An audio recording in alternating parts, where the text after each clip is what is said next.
Hello friends, and welcome to Escaping the Mouse with your host, me, Breck Roll.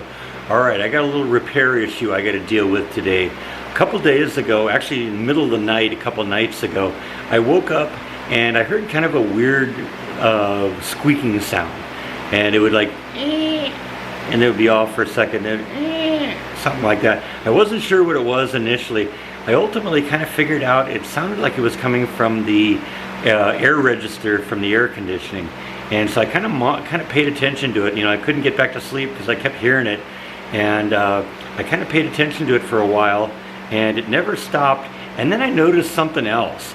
My air conditioner in California was a little bit more primitive, and what would happen is, since the ducting is up in the attic, the air inside of the ducting would tend to be the temperature of whatever the air was in the attic.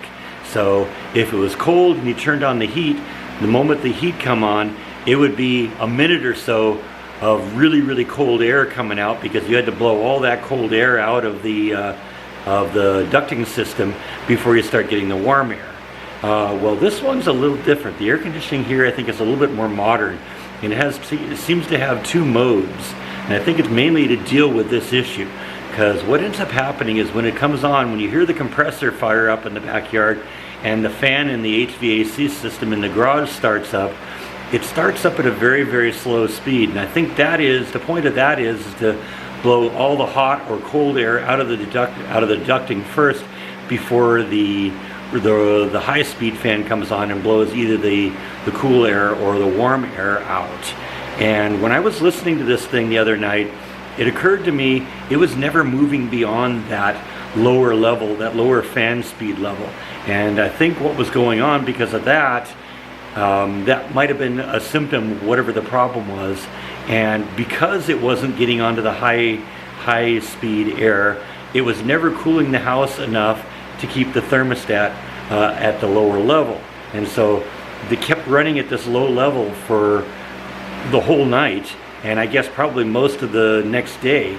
And when I came home from work that night, the air conditioning wasn't working. And when I looked at the thermostat, this one right here, there is no power whatsoever on it.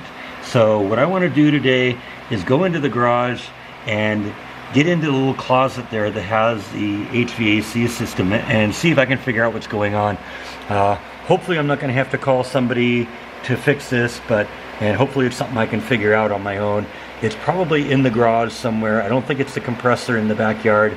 It's just probably something stupid in there, maybe as simple as maybe tripping a breaker or something. But I got to figure out what that is, because it's been 3 days now and I haven't had air conditioning in this house, and it's still 90 degrees out here, so I need to do something.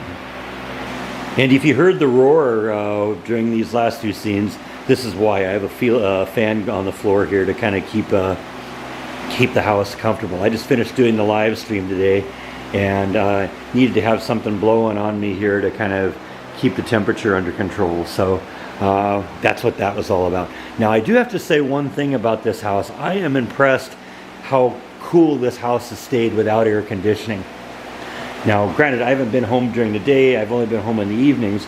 But when I actually come home, it isn't that bad in here. And it's amazing. This house is very energy efficient, and apparently does pretty well keeping this place cool just with a ceiling fan. So that's good to know, that maybe I could survive in an emergency if there was no air conditioning. Although, now that I got a chance to do it, let's see if we can figure out what this is. Now, this little door in here is the access to the actual HVAC system. And I got a few things I got to move out of the way because I store a lot of junk there. But we need to get access to that, so all that stuff needs to go. Alright, I got everything cleared away from the closet, and I got to admit that there isn't anything obvious that I can see here that's wrong. There's not a whole lot to look at. I do have these breaker switches right here. I've tried flipping those on and off. That didn't seem to correct the problem. And I've also looked over here in the electrical box, and it says switches 8 and 10 are AC. I've tried flipping those off. It also says that the actual air handler is this switch right here, and I've tried powering that down. That isn't doing anything either. So It isn't obvious what the problem is, and I don't want to just start taking this thing apart trying to figure out what's going on. So I think I'm gonna have to bite the bullet and call somebody and get somebody in here who knows what they're doing, because sometimes you got to know what your limits are, and this is maybe a little beyond mine. I do notice now that it's got a little label on it that says it was installed in 2008, so hopefully that doesn't mean that we're at the end of this thing's lifetime, because that thing doesn't look cheap, does it?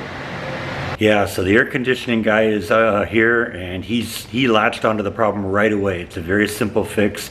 Once he leaves, I'll show you exactly what happened. But we are back in business already, so good news. That could have been really expensive.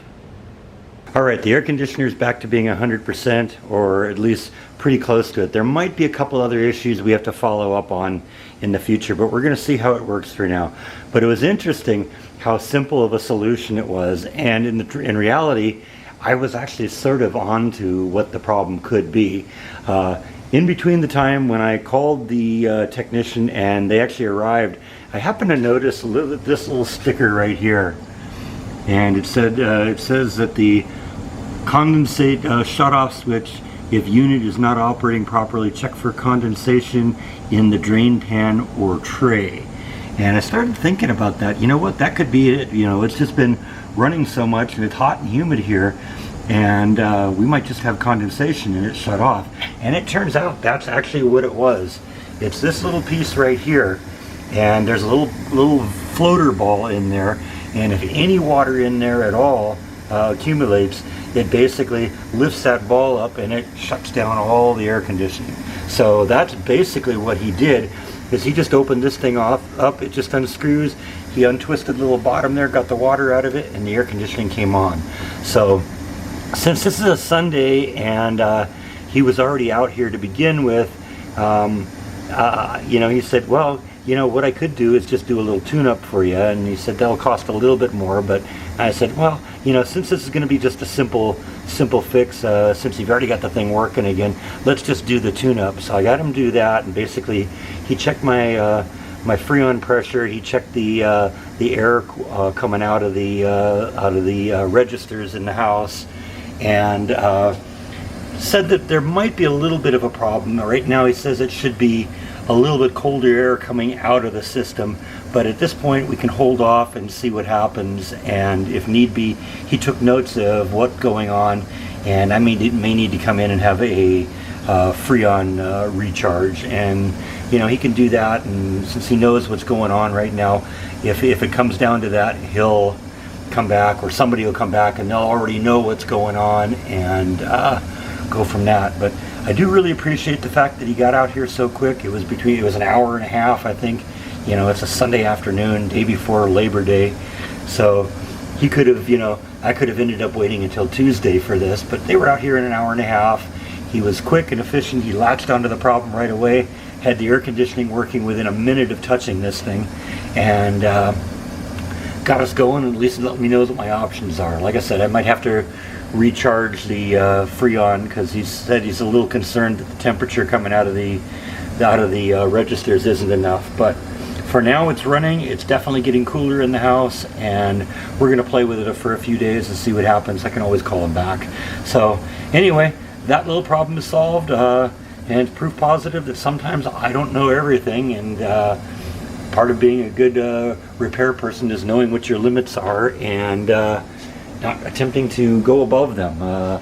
He did show me how to replace or to empty out that thing now, so in the future, if this happens again and the air conditioner doesn't work, I can come check this and not have to call out in a service tech. But for the time being, this is done. So we're going to let this run a little bit, cool off the house, and I think that's all that I have for today. So thank you as always for watching, and I'll see you next time on Escaping the Mouse. Good night. Alright, so as a follow-up for this video, a couple days have passed by now, and I'm not sure at this point that the air conditioning is working entirely right yet. I was under the impression it was possible that the condensation problem that shut down the air conditioner was actually a symptom of the real problem.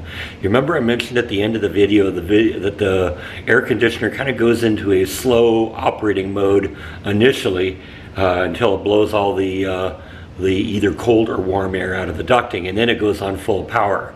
Well, it has not gone on full power yet since he corrected that problem. So I still think the initial problem exists, and we're gonna have to bring the guy out here again and dig a little deeper. When he did the tune-up, he did notice that he thought that the freon level was a little low, and he thought that there wasn't enough cold air coming out of the registers as it should be. He thought the air pressure was fine, but I don't know. I still think it's still stuck in this low mode, in the slow mode, and not putting out enough air, and that may be part of the problem. So it's possible I have a freon leak, and that's going to cost a couple $100 to trace down, and then it's going to be another couple $100 to recharge the freon. So we're going to have to do that gradually over the next few weeks, because I'm on a budget. I don't have infinite funds, and but at this point the air conditioning is working somewhat. It's struggling a little bit to kind of keep the house cool. In fact, I haven't been able to get it down to 72. It took about 12 hours for it to get down to 75 from 83 when they first turned it on, and I've been able to walk it down to about 74 right now, and it's holding its own on that, and it gets down to 74 and shuts off for a little while and then comes back on again. But I still don't think it's 100%, so we'll be revisiting this one again in the future. Ah, the joys of being a homeowner.